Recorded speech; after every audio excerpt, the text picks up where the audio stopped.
Queridos alumnos, tengan todos otra bienvenida a su clase de Derecho Penal. Hoy vamos a ver el capítulo 8 del Manual de Derecho Penal de Julio Olazábal. Y desde el punto de vista del programa, vamos a analizar el tipo y la tipicidad. Esos van a ser los puntos que vamos a tratar hoy. El tipo, podemos decir que es la descripción del hecho punible, una descripción que sirve para identificar la conducta prohibida e identificar cuál es la conducta amenazada con pena. Y es también la realización del principio constitucional de ley previa. ¿Por qué? El artículo 18 de la Constitución Nacional dice que nadie puede ser penado sin juicio previo fundado en ley anterior al hecho del proceso. Pues entonces, la ley anterior al hecho del proceso, la que describe el ámbito de lo prohibido, la conducta prohibida, es lo que nosotros vamos a tratar hoy, o denominar hoy como tipo. Luego, a la par del tipo, en el artículo respectivo del Código Penal, está prevista la pena. El autor señala en algún momento en las funciones del tipo, cuando habla de seleccionar la conducta y la pena, que el tipo contiene la descripción de la conducta punible y la pena. Así lo señala el autor en el parágrafo 219. Yo quiero señalar que en cuanto a mí respecta, ustedes pueden opinar como el doctor de Olazábal, sin perjuicio de que yo dé mi visión personal, el artículo del Código Penal, por ejemplo, el artículo 79 del Código Penal, prevé un tipo penal y una pena. Pero el tipo va a ser siempre la descripción conceptual del hecho punible. La descripción conceptual, ¿por qué? Porque lo hace a través de un concepto determinado. Miren, les voy a compartir, estoy buscando, y les voy a compartir un tipo penal, el más básico que usamos siempre, para ejemplificar lo que estoy diciendo.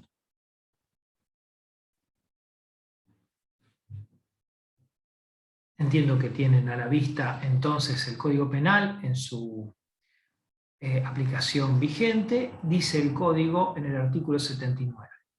Se aplicará reclusión o prisión de 8 a 25 años al que matare a otro, siempre que en este código no se estableciere otra pena.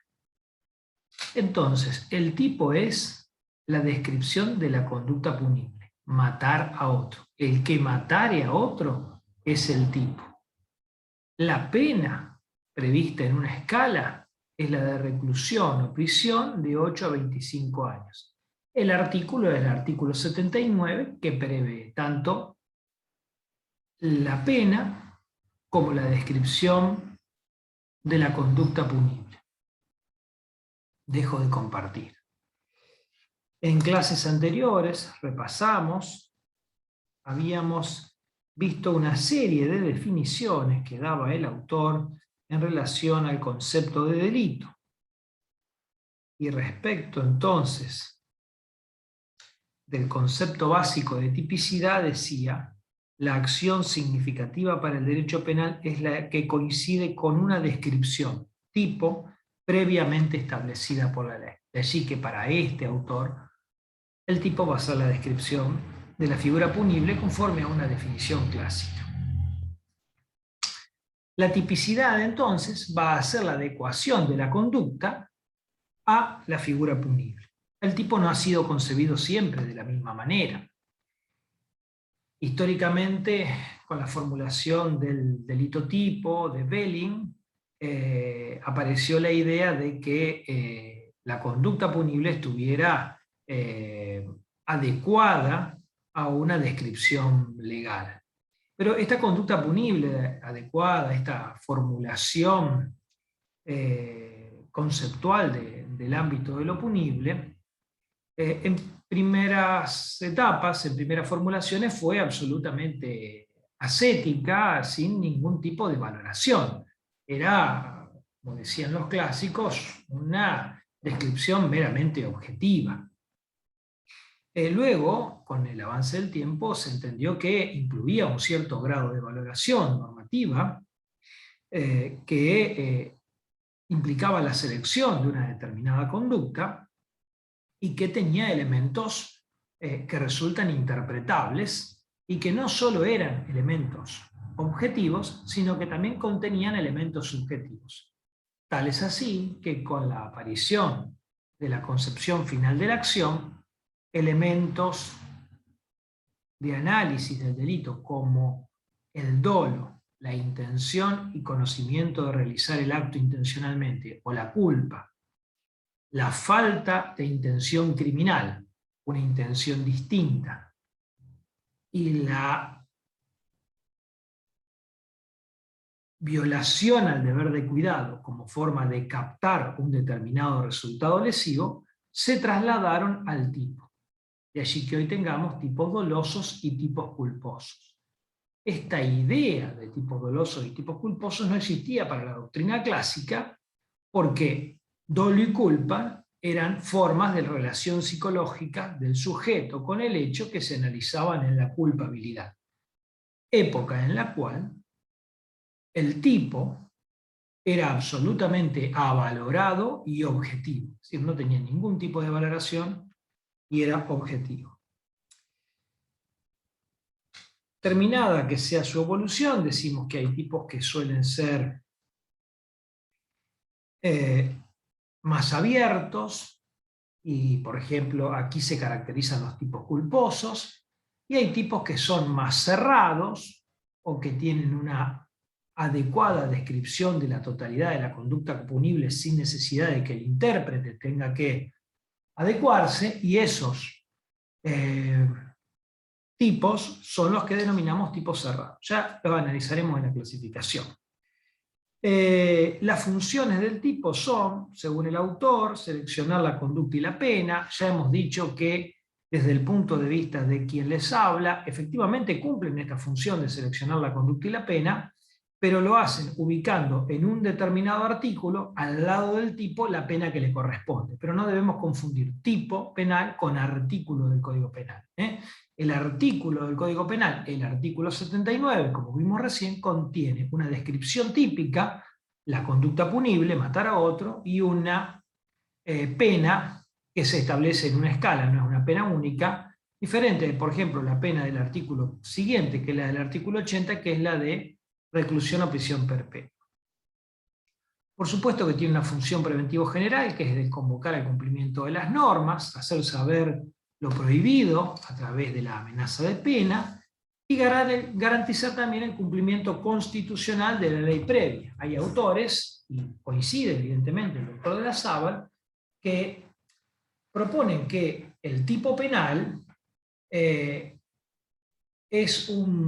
parte de un programa de persecución criminal que habilita el ejercicio del poder punitivo en ciertos y determinados casos y los limita solo a ese caso, con lo cual tiene esta doble cara de la moneda. Pues bien, de la Sábal en sus funciones aplica más o menos lo mismo. Dice, identifica la conducta punible, es decir, habilita el poder punitivo y limita a través de la garantía de legalidad a determinar como punible solo lo que allí está establecido. Veamos cuáles son las clases de tipos. En el punto 2 del capítulo 8, vamos a ver ahora, parágrafo 220, las clases de tipo, que muestran una diversidad apreciable. Tenemos tipos de resultado y tipos de mera actividad. En verdad, y lo aclara de la Sábal como muchos autores, todas las acciones de los hombres tienen o conllevan algún resultado. Lo que pasa es que hay algunos que exigen o identifican al tipo por su mutación en el mundo exterior, por ejemplo el homicidio, identifica al tipo por dar muerte a otro, mientras que otros tipos no identifican por la mutación en el mundo exterior. Por ejemplo, deshonrar, no, bueno, en el delito de abuso sexual, no se identifica por el resultado de la víctima, sino por la acción, acceder carnalmente, tocar a otra persona en las zonas pudendas y con... Entonces, hay tipos que son descritos como de mera actividad y hay tipos que son de resultado. Entre los tipos de resultados tenemos los tipos de resultado instantáneo, el homicidio, los tipos de resultado permanente, también podríamos, igual que en el caso del instantáneo, ubicar al homicidio. Acá lo ubica como resultado instantáneo o permanente. No pareciera que se tratara de lo mismo. El permanente quiere decir que el resultado se mantiene en el tiempo. El instantáneo es que ocurre rápidamente, pero no por ello debe mantenerse en el tiempo. Por ejemplo, una lesión leve, una tumefacción en el rostro, va a ser instantánea, pero no necesariamente permanente, y la muerte sí va a ser permanente. Y finalmente tenemos los tipos de que crean un estado consumativo. Por ejemplo, en este caso tenemos también podemos señalar el homicidio como un tipo que crea un estado consumativo. Tenemos tipos de lesión y tipos de peligro. Los tipos de lesión son aquellos que efectivamente afectan el bien jurídico y hacen cumplir la manda constitucional de que nadie puede ser, ningún habitante de la nación podrá ser molestados por sus acciones privadas que de ningún modo ofendan la moral pública o perjudiquen los derechos de un tercero, es decir, hay un perjuicio a otro. Mientras que en los tipos de peligro, este perjuicio no se da en el caso en concreto en el que el hecho ocurre, sino que lo presume el legislador. Estos peligros pueden ser concretos o abstractos.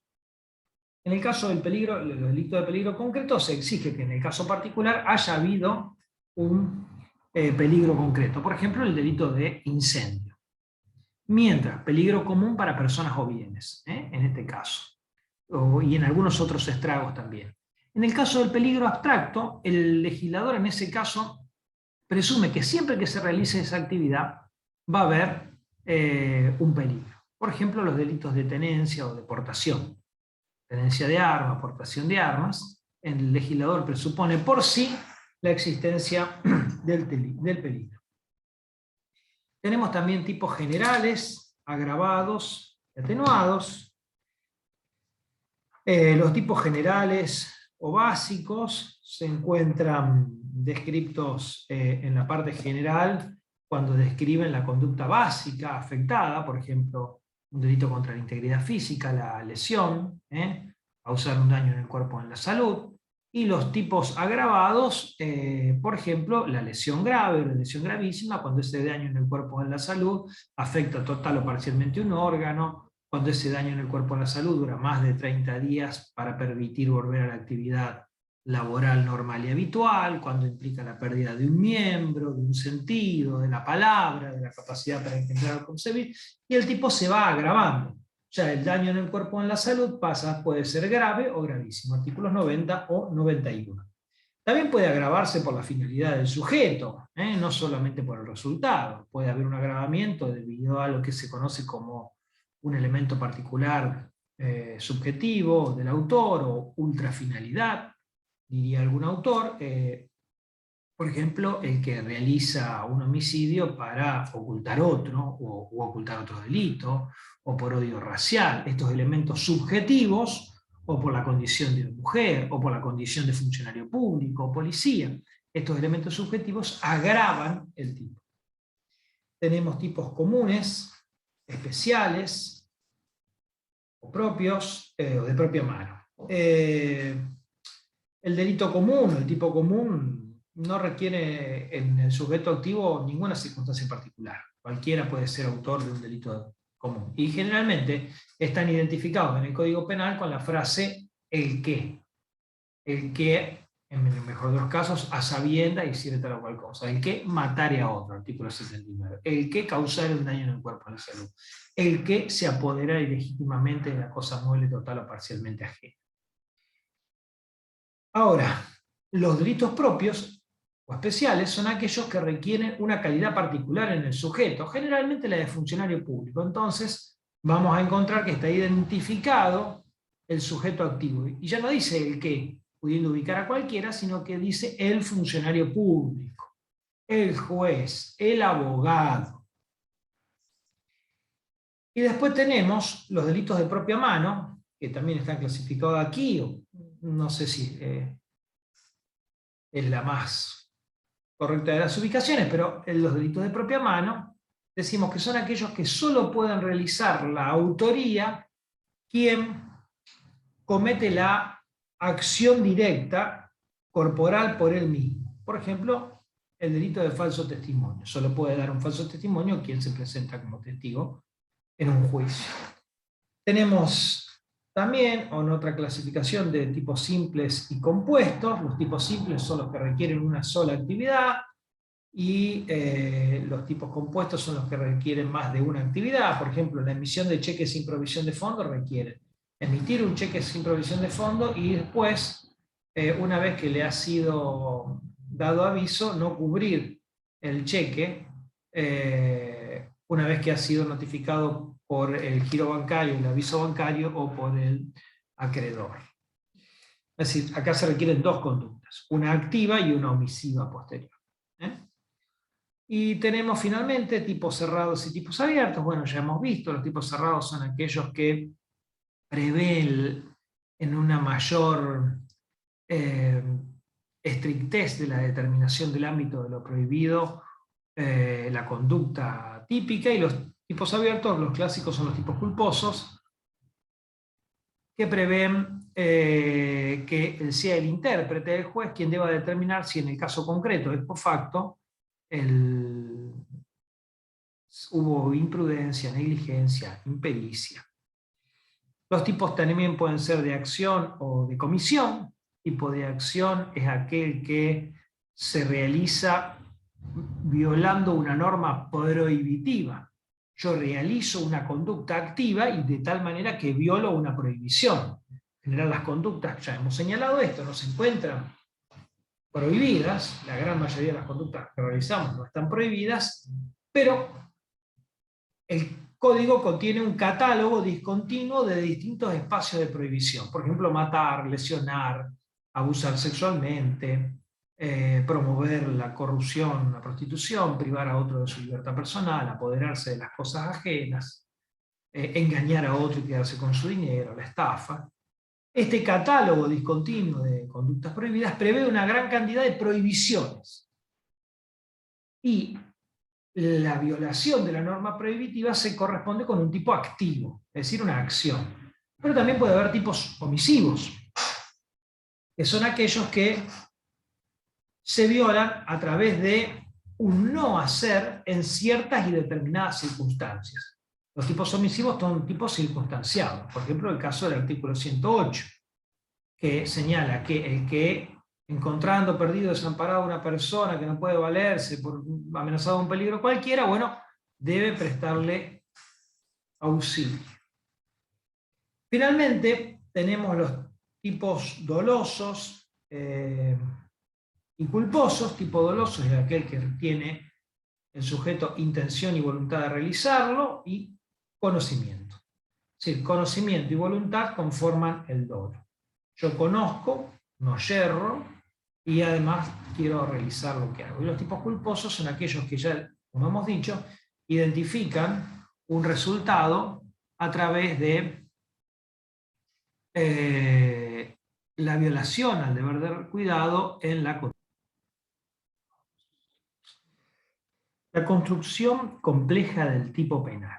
Bien, dice el autor que si bien el finalismo no logró que se compartiera en forma plena el postulado de fundamentar los elementos del delito en sus denominadas estructuras lógicas objetivas, sí logró que la dogmática actual utilizara las categorías por él propuesta de dolo y culpa en lo que conocemos como el injusto, particularmente conformando las estructuras típicas.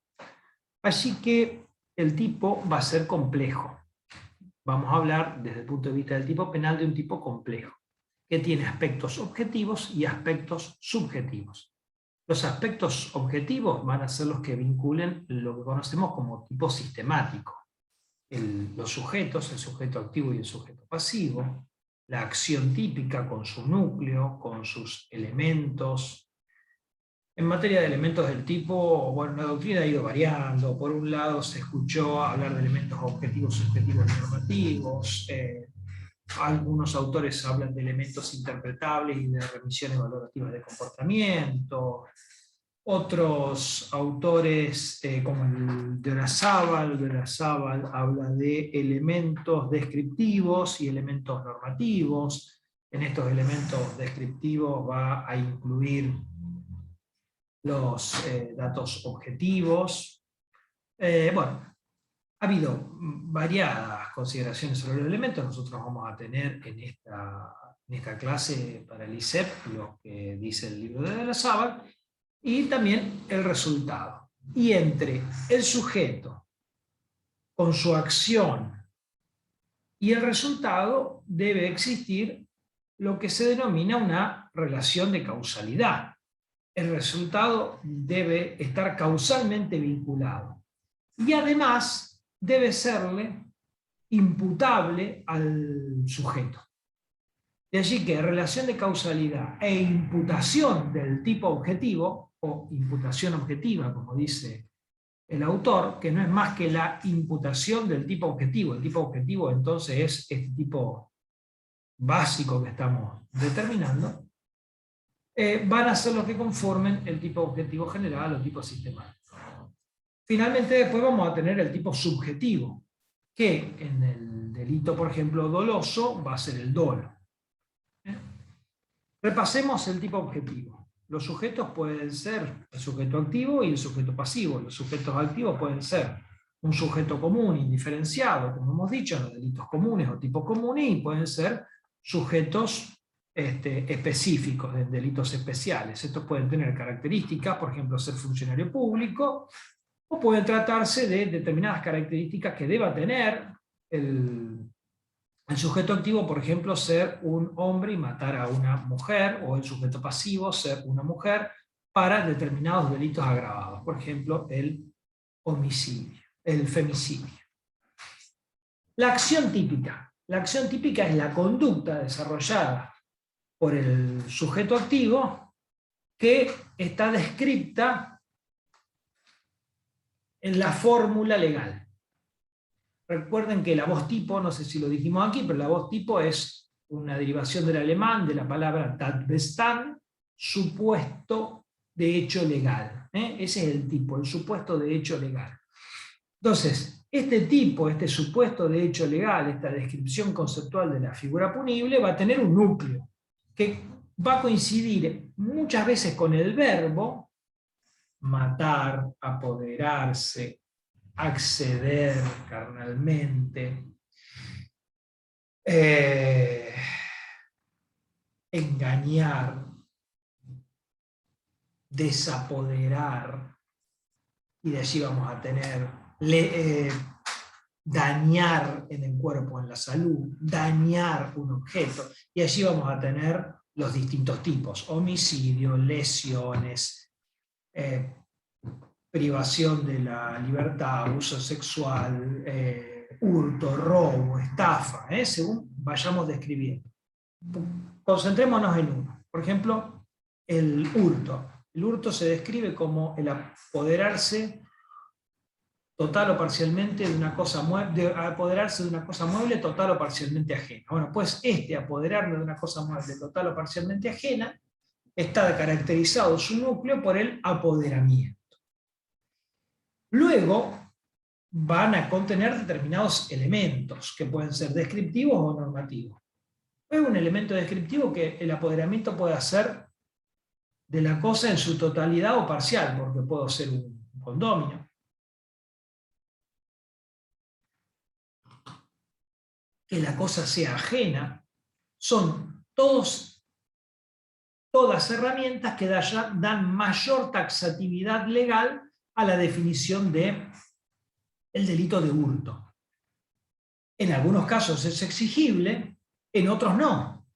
Por ejemplo, en el homicidio, matar a otro ya agota la descripción del tipo básico. En el hurto, apoderarse de una cosa ajena no agota la descripción del tipo básico, requiere otros elementos.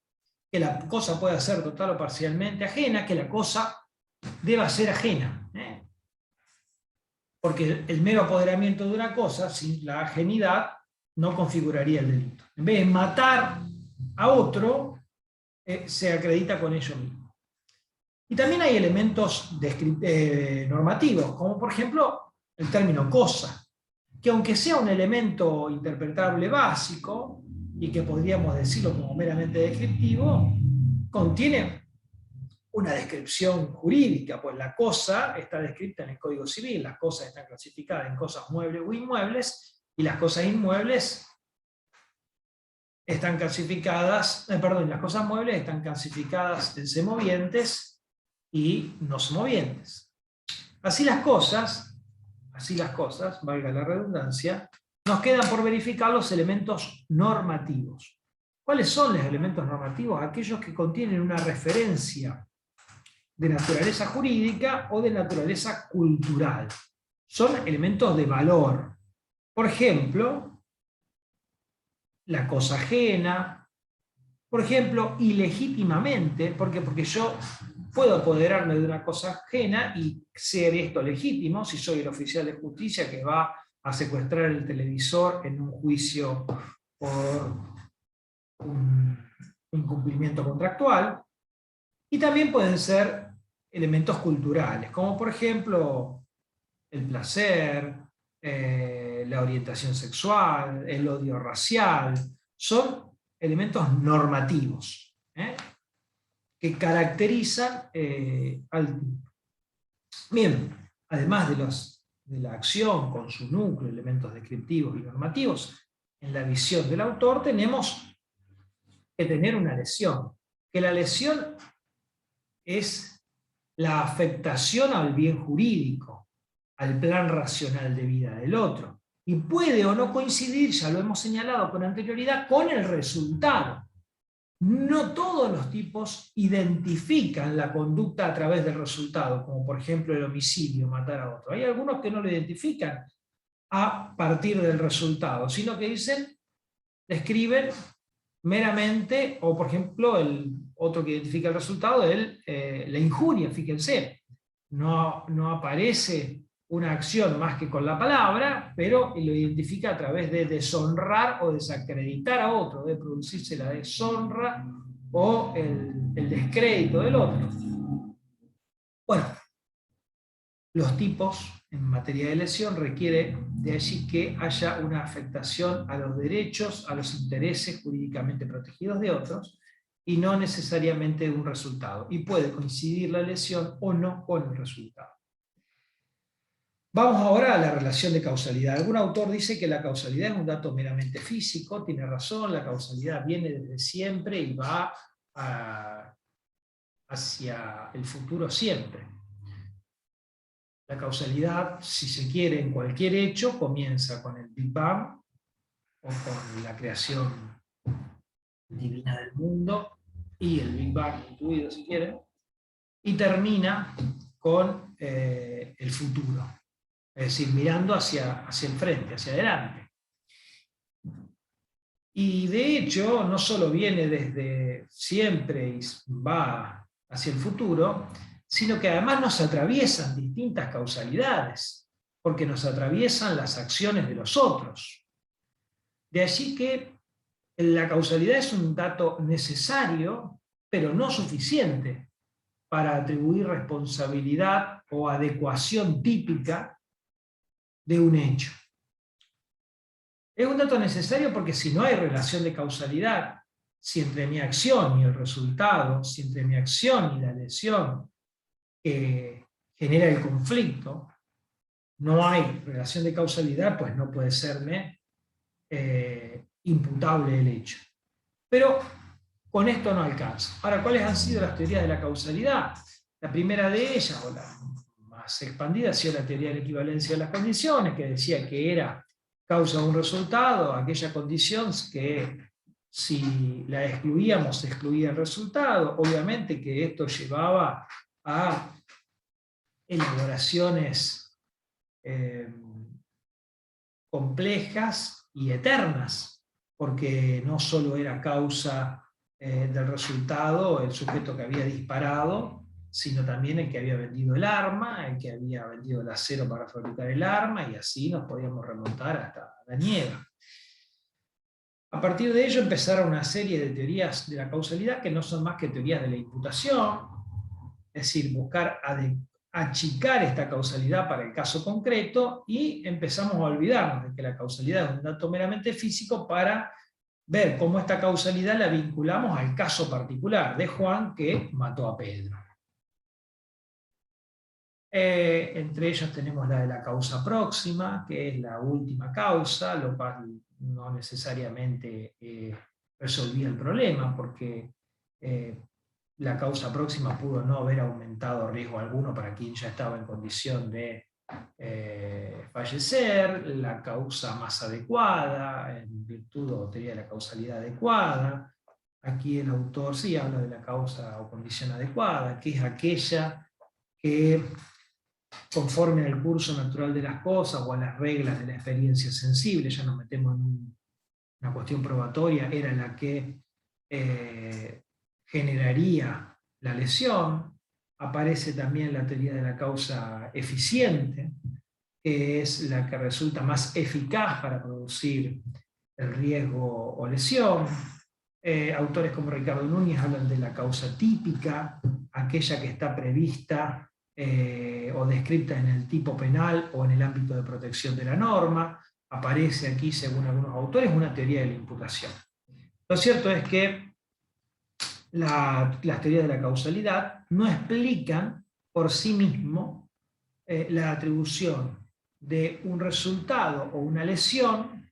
Vamos a hablar de una lesión para no quedarnos con el resultado como necesidad de mutación en el mundo exterior, ¿no? Una lesión jurídica a la conducta de la gente. Son condición necesaria, pero no suficiente. Así las cosas, y señalando que la mera causalidad no resultaba suficiente, aparece la teoría de la imputación objetiva. Vamos a hacer una aclaración para que quede claro, bien esclarecido este tema. Teoría de la imputación objetiva debe entenderse como: ¿cómo imputamos que la conducta de la gente se corresponde con el tipo objetivo descrito en la ley penal, el supuesto de hecho legal? Casi como verificar si podemos producir este proceso de subsunción al que hace referencia el autor. Como la mera causalidad no resultaba suficiente, aparecen, decimos, las teorías de la imputación, que tienden a proteger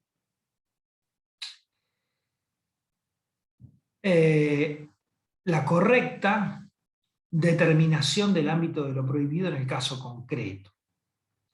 Los tipos penales protegen al sujeto de peligros o daños a sus bienes jurídicos. Y la teoría de la imputación objetiva señaló que el vínculo entre la acción y el resultado debe ser tal que permita sostener que el resultado es la concreción del peligro que se quería evitar por la norma. Si el peligro no se presenta, aunque existe una vinculación causal, el resultado no es jurídicamente imputable a la acción considerada. La idea de realización entonces del riesgo o peligro riesgo jurídicamente desaprobado, la desaprobación de los riesgos es la que realiza el legislador a través de las normas jurídicas, es lo que preside la teoría de la imputación objetiva. Son requisitos indispensables para imputar objetivamente un hecho, entonces, que la acción en cuestión haya creado un peligro jurídicamente desaprobado. Peligro de lesión, peligro de pérdida de la propiedad, peligro de muerte, peligro de daño en un incendio. Que el riesgo o peligro causado al bien jurídico sea precisamente el desaprobado jurídicamente en el tipo penal que se estudia. De tal manera que quede dentro de lo que denominamos como ámbito de protección de la norma y que el resultado se encuentre entonces dentro del ámbito de protección de la norma, es decir, la finalidad perseguida por la norma. El riesgo o peligro causado al bien jurídico debe ser precisamente el riesgo jurídico o el riesgo desaprobado. Y el resultado tiene que quedar dentro del ámbito de protección de la norma. La norma tiene que estar dirigida a evitar esos resultados. Por ejemplo, las normas que indican que debo levantar la caca de mi perro si lo saco a pasear, son normas de sanidad, no están destinadas a evitar la muerte de nadie. Y si alguien se resbala en una caca de perro, no es responsable de la muerte. Ni la acción ha creado un peligro jurídicamente desaprobado desde el punto de vista de la vida, sino que lo ha creado desde el punto de vista de la sanidad o de la higiene. El riesgo o peligro causado al bien jurídico es el bien jurídico higiene, y el resultado, que será punible por una falta, será el de ensuciar la vía pública, pero no el de matar. Hay casos de exclusión de la imputación objetiva, entonces, como derivación de estos principios. Y el primero de estos casos es el de la existencia de una serie de riesgos que están permitidos. Dice el autor que junto a los riesgos jurídicamente desaprobados y constituyendo más prácticamente su contracara, existen riesgos que son jurídicamente permitidos. En aras a lo que es el progreso, o para la creación de fuentes de trabajo, mejoramiento de la economía, por ejemplo también, no solo el progreso en general, se aceptan ciertos riesgos que de otra forma serían desaprobados. El tránsito automotor es una actividad riesgosa. La emisión de gases de una fábrica es una actividad riesgosa para la salud. Y todos estos riesgos se encuentran permitidos. Lo que no resulta desaprobado jurídicamente son los daños que se producen y por lo tanto no se pueden imputar objetivamente a alguien en el marco de la regulación que tiene la actividad. Por ejemplo, la emisión de gases de carbono producto del tráfico automotor o de las fábricas. Ahora, esto no habilita a que el defecto de programación de la conducta al conducir o la utilización dolosa de un auto genere la muerte de otro por aplastamiento. Pues no, no nos referimos a esto. Pero hay riesgos que están permitidos y actividades que son riesgosas. A la par de estos riesgos permitidos, existen determinadas conductas que pueden ser consideradas socialmente adecuadas y que si bien podrían señalarse como dañinas, en el caso concreto, no podrían determinarse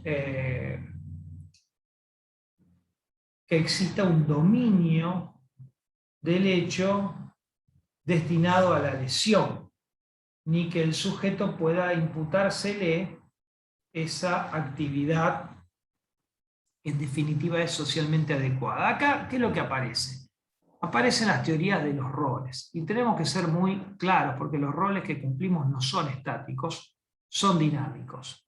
Yo aquí, en este momento, soy profesor, en otro momento ejerzo de funcionario público, en otro momento soy papá, en otro momento soy esposo, en otro momento soy alumno. Es decir, que nadie tiene roles siempre estáticos y siempre el mismo.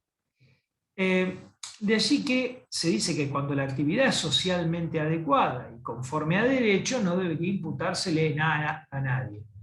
Por ejemplo, si yo vendo un determinado precursor químico que es legal. Ahora, si yo vendo ese determinado precursor químico, pero entiendo que se lo estoy vendiendo a una organización que se dedica a la realización, manufactura y venta y distribución de estupefacientes prohibidos, entonces por muy socialmente adecuada que esté la fabricación y venta de precursores químicos, en ese caso concreto no está adecuado al hecho.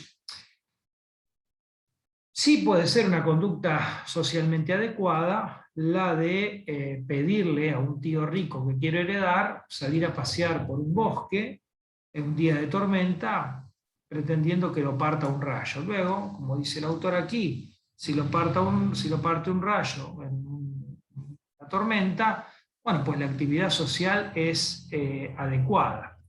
Podríamos decir también que la adecuación social del hecho sirve para excluir de responsabilidad en el ámbito de lo prohibido a aquel que vende pan.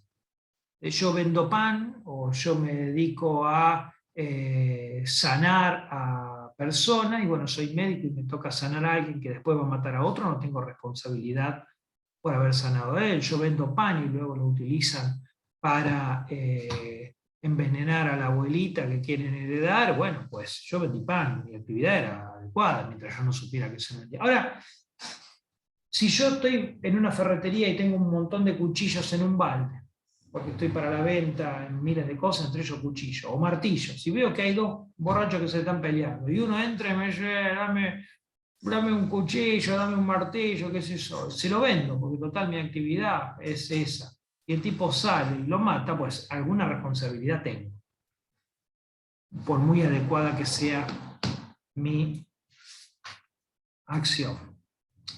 Bien, también van a excluir la responsabilidad, la insignificancia o los denominados delitos de bagatela. El ejemplo claro es en el delito de hurto, que es el apoderamiento de una cosa total o parcialmente ajena. Es insignificante que yo me apodere de un fósforo, de una caja de fósforo de mi vecino o de mi compañero de clase para prender un cigarrillo sin pedirle permiso. Sí, hay un apoderamiento de una cosa ajena. De hecho, hay un daño, una destrucción del fósforo, que si bien está destinado naturalmente a quemarse, por ahí el otro lo quería coleccionar y yo lo quemé para encender mi cigarrillo. Pero es insignificante a la luz de la que es la protección del bien jurídico protegido, que es el patrimonio, la propiedad del otro. También se excluye la responsabilidad cuando hablamos de la disminución del riesgo. Si yo no solo no he aumentado el riesgo o generado el riesgo, sino que producto de mi acción, ¿qué puede resultar lesiva? Empujar a otro y lastimarlo en la cara. Se da una disminución del riesgo porque yo lo empujé para evitar que lo pise un auto. Lo que hice fue disminuir el riesgo para él. Y por lo tanto la actividad no puede ser considerada lesiva.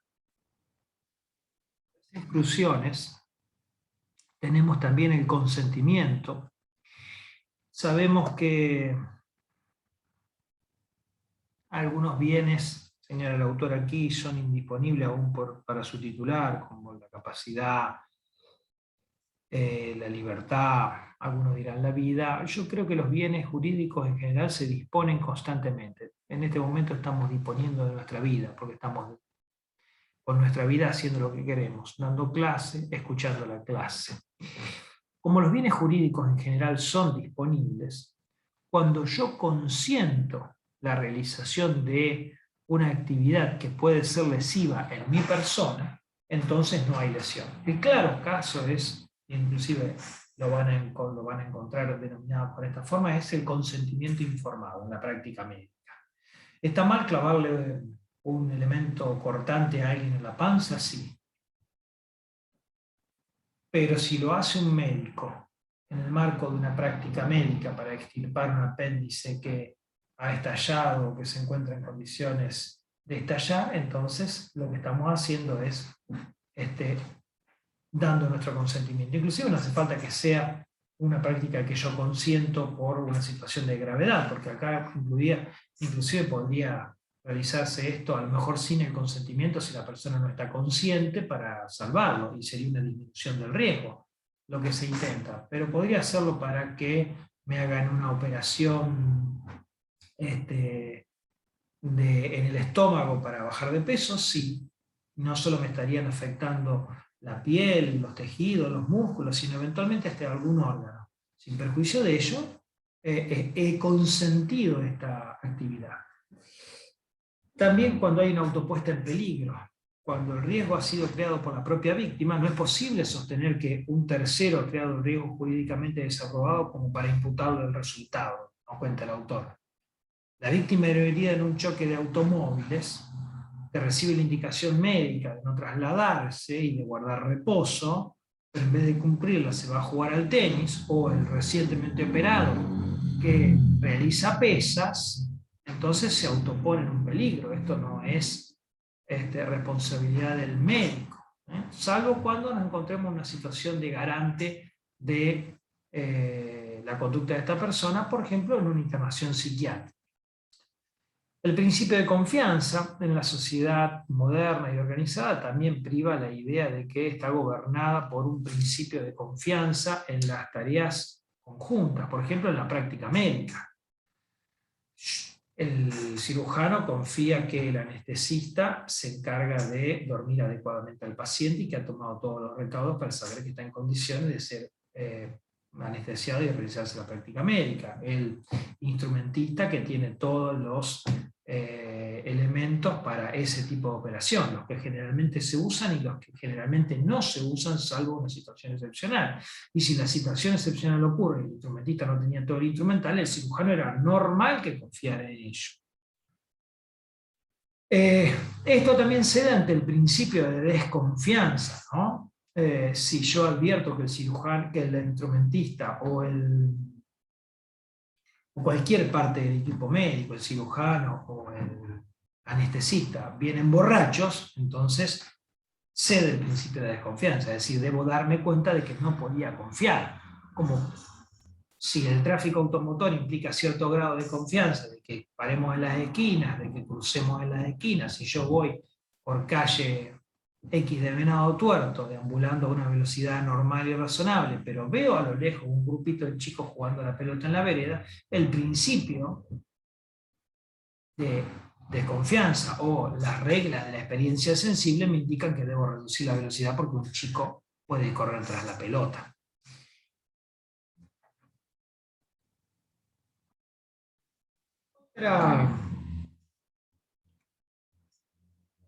Otra causa de exclusión de imputación objetiva se da con la llamada concausa y prohibición de regreso.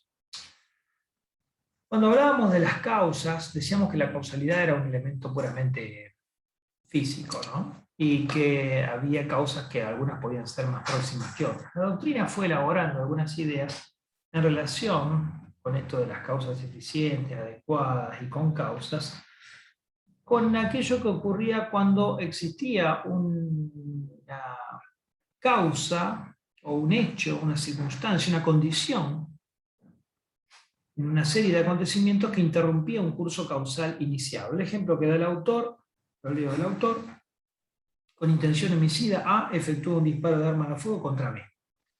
Cuando este gravemente herido es trasladado hacia un hospital en una ambulancia,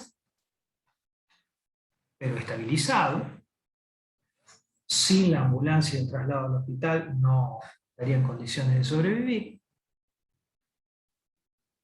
Trasladado entonces por la ambulancia, en una conducción imprudente, el chofer de la ambulancia choca y B muere por lesiones sufridas en el impacto. A podría ser considerado autor del homicidio, o, como se ha resuelto, A va a ser considerado autor de tentativa de homicidio y el conductor de la ambulancia, eventualmente, y de corresponder, podrá ser considerado como autor de un homicidio imprudente. O, si el conductor de la ambulancia venía conduciendo bien y en realidad el que choca, vamos a poner este ejemplo, es un tercero que venía conduciendo en forma imprudente, el que es considerado autor de homicidio imprudente es aquel que choca a la ambulancia que venía con las sirenas prendidas. Bueno, lo que tenemos aquí, en este caso, es un problema de una concausa. En materia de imputación objetiva, imputación de la conducta al tipo objetivo, debe señalarse que la aparición de un factor sobreviniente es el que impediría la imputación del resultado a otro, cuando el resultado producido no guarda relación con el riesgo desarrollado en el tipo penal que se estudia. Efectivamente, en el tipo penal que estudiamos tenemos una conducta de disparo de arma de fuego que puso en riesgo la vida de otro, que puede ser considerado o lesión grave o tentativa de homicidio. Luego, como muere la víctima por un aplastamiento en el accidente de tránsito ocasionado por un tercer conductor imprudente, este realizará un homicidio imprudente. Y tendremos una situación de homicidio imprudente y tendremos una situación de tentativa de homicidio. Porque causalmente, quien fallece, en este caso B, no fallece con motivo de la exsanguinación por el disparo. Fallece con motivo de que alguien no respeta la sirena de las ambulancias o no conduce adecuadamente. ¿Pudo haber o no pudo haber muerto? Pudo haber muerto.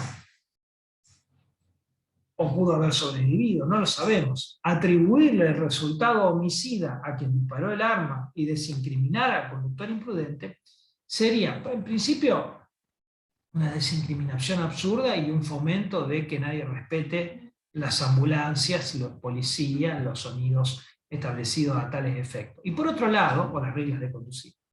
Y por otro lado, aplicar lo que se conocía como versar in re illicita. Quien quiso la causa, quiso el resultado.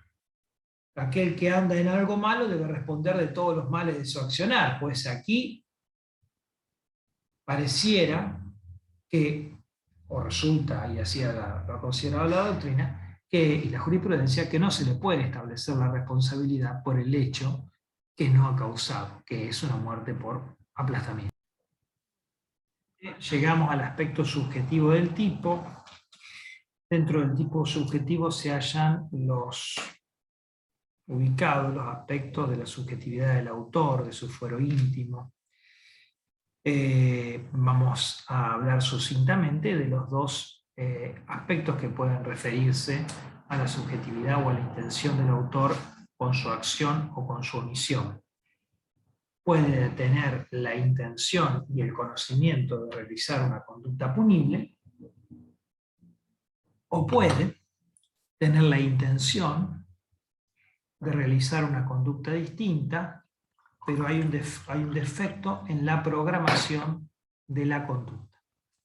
Es así que cuando el sujeto tiene la vocación de realizar la conducta punible, lo que tenemos, y el conocimiento de lo que está haciendo, lo que tenemos es el dolo. El dolo se compone de conocimiento y voluntad.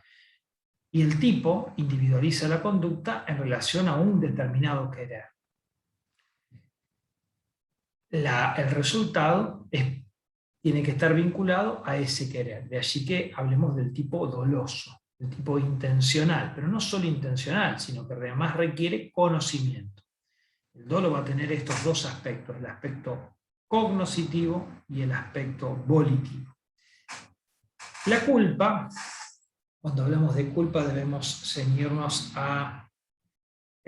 o aclarar que culpa y culpabilidad no son lo mismo. La culpabilidad es una categoría a la que hace referencia el delito cuando habla de la responsabilidad penal de alguien, y que por supuesto pueden asemejarse en la coloquialidad. Si yo digo no soy responsable, podría decir no he tenido la culpa, pero a esta culpa no se habla, o no hace referencia la voz culpa cuando hablamos en materia de derecho penal, sino que la culpa en este caso se refiere a la identificación, o el delito culposo se refiere a la identificación de una conducta que causa una lesión por un defecto de programación de conducta, por una violación al deber de cuidado, y que está categorizada en nuestro Código Penal bajo las formas de imprudencia, impericia, inobservancia de los reglamentos o deberes a cargo o negligencia.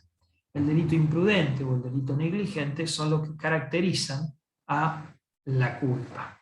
El sujeto, por supuesto que quiere realizar una acción o quiere omitir algo, pero no quiere el daño, quiere una acción distinta de la que ocasiona el daño. Ahora, por un defecto de programación de su conducta, en donde el azar va a tener mucho que ver, ese daño se produce. Por ejemplo, vivo en una calle que a 20 metros de la esquina y es por la que ingreso en contramano todos los días de mi vida. Un día tengo un accidente, me van a encontrar ingresando en contramano. Todos los otros días no hubo ni lesión culposa, ni daño culposo, perdón, el daño culposo no existe, ni lesión culposa, ni homicidio culposo. Un día choco a un vecino. Ese día va a existir, por defecto de programación de mi conducta, una responsabilidad. El tipo subjetivo va a ser el tipo culposo, distinto del tipo doloso, en donde el sujeto quiere y conoce lo que está haciendo. Bueno, hasta aquí entonces el capítulo 8, el tipo penal. La clase que viene, que queridos alumnos, espero ya nos encuentre trabajando en la presencialidad, vamos a hacer un repaso de los elementos que hemos ido trabajando y empezaremos con el capítulo 9, el tipo doloso de comisión. Es decir, el tipo que identifica la conducta prohibida como una acción, es decir, la violación de una norma prohibitiva, una acción, hago lo que me está prohibido, con conocimiento y voluntad de realizarlo. El tipo doloso de comisión. Nos vemos en clase.